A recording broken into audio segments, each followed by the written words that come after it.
Hey, what's going on YouTube? Haven't been super consistent in posting this summer, but I do want to get a few videos out. Work's been crazy, life's crazy. We're at Area 31 near Ottawa, or I guess in Ottawa, Ontario, and I've had the privilege to ride here for the last few weeks, off and on, fairly regularly.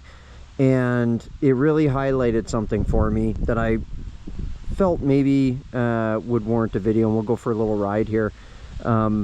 Practice, and not only practice, but deliberate skill practice. Some of you have been with me for the long haul. You've seen where I came from at the end of 2019. I think some of my first videos, you know, if I would have come across a log, certainly not even close to this size, but even some of these smaller logs, or even a smaller log that maybe was just suspended a little bit in the air, I mean, that was a turnaround for me, or a go around, but more likely a turnaround. In my first year of riding, I put a crap load of effort into practicing getting over logs, more so than anything. So logs kind of was my big focus as far as skills were concerned. It was logs, then it was pivot turns, you know, and in my first year I made an awful lot of headway when it came to getting over logs, just generally, and obstacles by extension, and pivot turns, and being able to make tight turns on the trails on single track and stuff like that, and get myself turned around without expending too much energy. But you know what, I got into racing, got a lot of racing videos, riding with friends, doing all that kind of stuff, you know, time and kids and work, and if anything, I found myself with less time to practice. There's my pup, she's getting some exercise. But what that means is everything we do when it comes to riding, there's skill fade, absolutely everything. And whether, you know, you are an expert rider, if you don't get on your bike regularly, and in my opinion, if you don't practice regularly, you will experience some sort of skill fade. And it smacked me in the face a few weeks ago when I showed up to Area 31 here to ride for the first time in probably a couple of years. I don't think I rode here last summer at all, and the summer before that I maybe rode here once. And when I first came up to a log this size a couple weeks ago, I had no idea what to do anymore. In races and everything that I've been doing over the last few years, would I get over it? Yeah, I'd get over it. Be super dirty, skid plate hitting everything, you know, feet probably off the pegs, but it wasn't about, you know, for me anyway, it wasn't about how clean I made it look. It was like, you're in a race, keep moving, let's go. But when I came here a few weeks ago, I was kind of disappointed, and really was, you know, questioning, like, holy cow, Rob, what have you been doing? So I got in here and started to play, and you know, Mark was here and Darren was here, and I had a couple of conversations with them and realized, you know, I had never even really practiced the double blip. You know, I guess you would call it a zap, where you just basically come up to it and in one motion, give it some throttle, you know, kiss the obstacle with your front wheel as it's coming up, to kind of pop it up, and then try to use momentum to get over it. But I had never really practiced the double blip. And you know, these guys who ride here all the time, they're riding around in first gear, which I also wasn't doing. I wasn't doing anything in first gear. I was always in second gear. And they said a few things that made a lot of sense. And Darren, you know, one thing he said to me was, you know, you should try to do everything as slow as you can, and as, well, maybe slow might be the wrong word, but as controlled as you can. Because if you are, the more control that you have over an obstacle, the less energy you're using. And, you know, that really took hold, certainly. And then, you know, Mark was here, and Mark's got the double blip looking pretty good. They're both outstanding riders, obviously, but Mark's got the double blip looking pretty good the one night we were here. And, you know, I kind of asked him the mechanics of it, and decided I would practice. And I started on this one here with the 3 logs, and we'll go take a look at it here, because what I found when it came to the double blip on this 3 logs, It's not a straight face, right? You can see it. I'm kind of pointing at it, and it's the way the logs are, it's almost like a ramp, and you can really focus on kind of kissing your front wheel here, and then it just kind of pops it up. So it's just like, you know, and then just kind of, it was a little bit dirty because I'm talking as I do it, but you can see, you can hear the bike, little double blip. And it just kind of shot the front wheel up, probably more so than you want it to be honest, but little blip. And it like just sings right over. And it's almost ramped, right? So as far as like something to initiate on and to start practicing it, I thought this thing was fantastic for a double blip. Because even if you smack into it, I mean, even if you really mess it up, you know, really mess it up, it's probably not going to stop you dead, right? So, you know, you can come up to it, and if you kind of like, you know, really screwed it up, you know, it's ramped enough that you can pretty much just ride right over it. And then after I had done the double blip on this one a couple times, I actually came over to this one here. And then this log here was one log, but not very big. And you could kind of mess this one up too, but it was just like, you know, just a little kiss. Just a little tiny kiss off it. You can see a few people have kind of smucked it a little bit. But it was just a little kiss off it. And you know, for one night I basically just kind of did that, and between those two different things, and it was just like, and then a little double blip, and I just practiced that, and that's all I did, right? And I mean, I'm gonna be honest with you, because I mean, I love Area 31. I love that this is here. The work that the BMA has put in to get this for us is absolutely amazing. But it can get, like, I mean, it can get a little bit repetitive and a little bit boring. I'm not gonna lie, you know, and certainly practicing a double blip, you know, 100 tries, is a pretty monotonous thing to do. But I tell you, when you start to get it, it feels pretty good. And then after that, as I started to get more comfortable on that, what I needed to do was find a bigger log, one without a big undercut. See how that one has an undercut? And then even this one here, which it's not too bad. You can see it's pretty irregularly shaped, so I didn't go to that one next. Sorry about the wind. I'm sure that my GoPro is going to pick that wind up. But right over here, and you know, the guys ride this as a balance beam all the way across this, but right over here, these logs, see how they're kind of smooth, pretty big, just kind of perfect.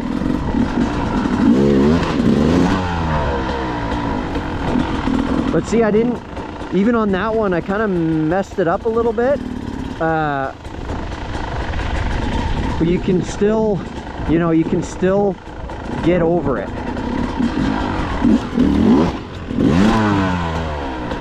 So that was a good double blip. I actually kind of stalled on my rear wheel right at the top of that. Was kind of cool. But then, and again, you know, it was one of those things.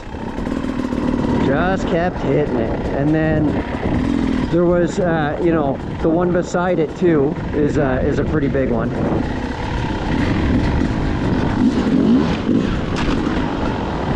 A lot of back wheel pressure. You can feel it kind of just carry the bike right over. And then this one, here's another one, and this one's a little bit more undercut. So this was a good next level.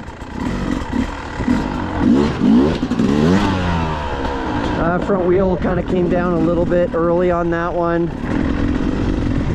But what's crazy is, and I don't have footage of what it was like when I first showed up here, but what's crazy is that is a bad one.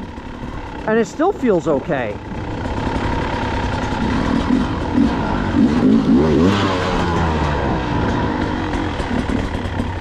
And it still feels, you know what I mean?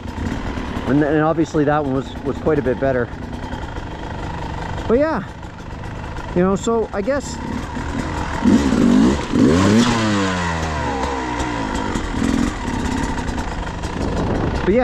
what I'm trying to say here is that listen, I know not everybody's got a place to do and to practice like this, but the practice is invaluable.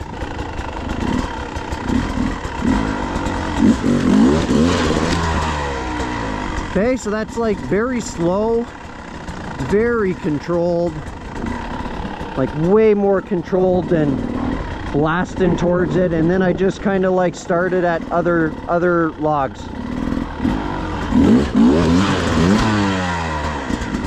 You know, that one's a little bit bigger. I mean, you're at the size now where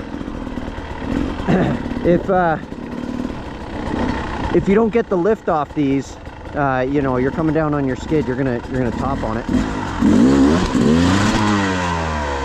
It was a little bit more of a zap, but still, yeah. So that was the log work, and I tell you, oh man, it was so it's so rewarding to be able to come out, you know, and play on this stuff and not be in survival mode. And I think that's the big thing.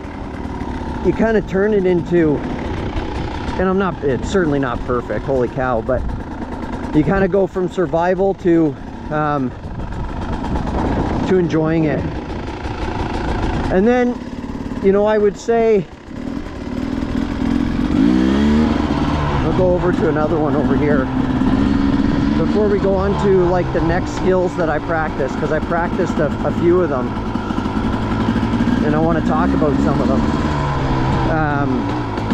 Hopefully my GoPro holds out. And then it, you know, and then it was coming up to stuff like this, and this was really cool, you know, kind of do like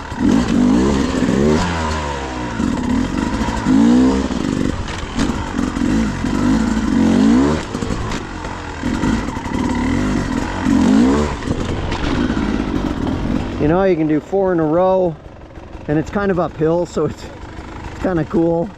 And you can just work on logs basically all day. So anyway, that part's cool. And then before I run out of room on my GoPro, the next thing I really wanted to do was splats. And they have a lot of splats here, but look how cool this is.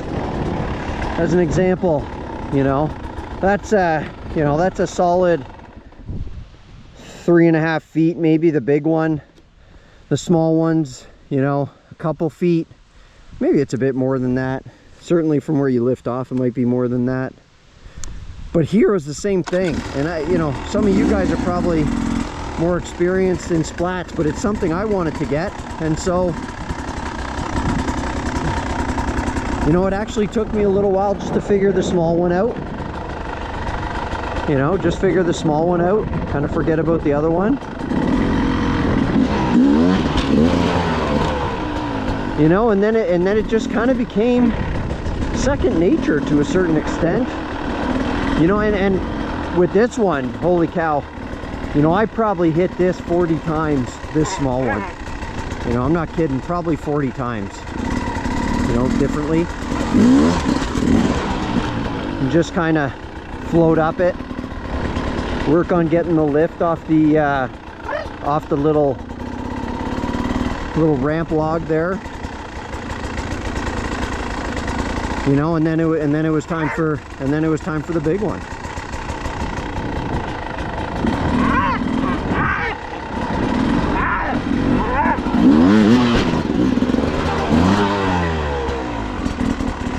And that one is, you know, I didn't dab on that. I did kind of like, I kind of smacked my skid a little bit, but had enough momentum to keep going. I've gotten hung up on it a few times, but that one's a little bit more involved. you know. And I don't think I need to do like crazy stuff on my dirt bike, but like this stuff is applicable, I think, and it's a heck of a lot of fun.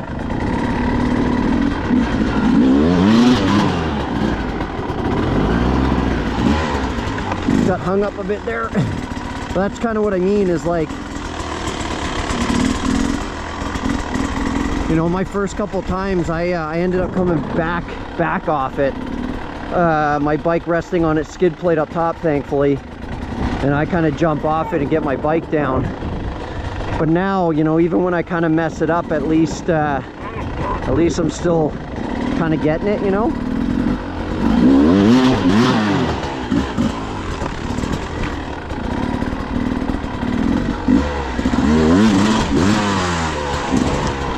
Woo! And I mean, like, a part of this is, yeah, I mean, there's like, hey, you don't want to dab and you want to get it, and I understand that. But part of this is just like getting comfortable on stuff.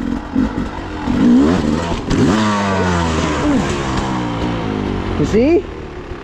But again, even recovering is a bit of an art.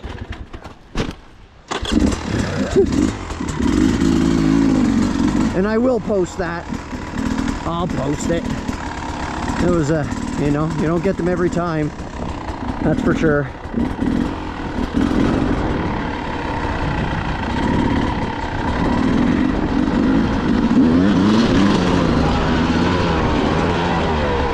No dab on that one. Woo!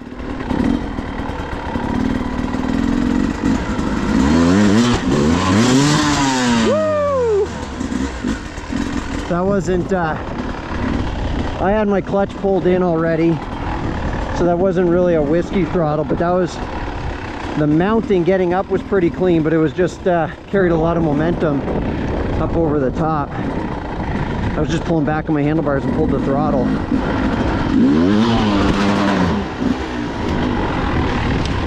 I just want to highlight, like a week ago I couldn't even get up this. Couldn't get up it at all. Like, could not get over it. So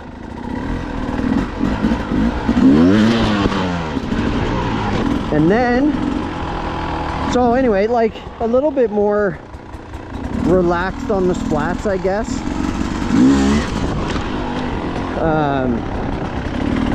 Which is really what I wanted, where I wanted to get to. And then of course, you know, they got some fun stuff. That one's kind of fun. And then I really wanted to work on jersey barriers, and I still don't have these. These are the, I would say, let's call this the third skill I've been working on. But what I found over here was pretty cool, was you can kind of work right to left, and then there's even a break in the middle there. But this almost has like a bit of an uphill swing to it. And so for this one, you know? And so again, it was kind of like, and I'm still working on this one, but all of this takes your confidence level to a whole other level. So you can see where I hit that one. So we move over a little bit, and then we hit it a little bit further over, you know. Now we're like further over. You can probably hear that wind, you know. And then you can try, or what I did was I tried, you know, like something like this as an example right here in the middle. See how it's got like a cutout? And then pop right up it. And this one I'm not really doing a double blip as much as I am, I guess, a zap, maybe is what you would call it. So trying to get some front wheel lift as I come up the obstacle. So as I come up the obstacle, and really kiss that, you know, not only kiss the rear wheel like right into it, splat it right in there, but try to keep pressure so that you're getting some level of drive out of the rear wheel. So that's kind of where we're at. There's some single track here, but the takeaway has to be, get out and practice. Get out and practice. Try some cool stuff.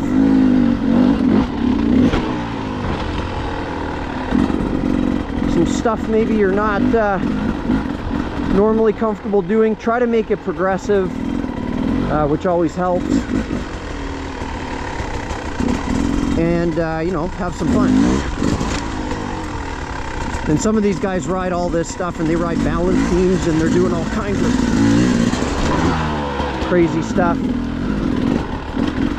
You know, I'm still working at it, but having a lot of fun doing it.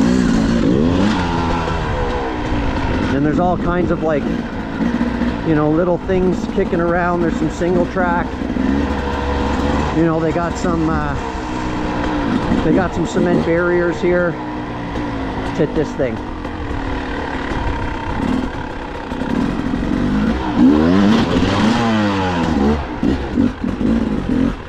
Woohoo!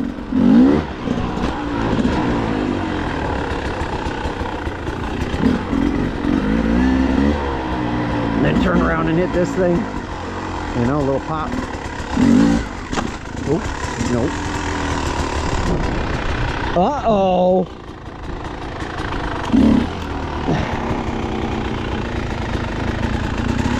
What do we think?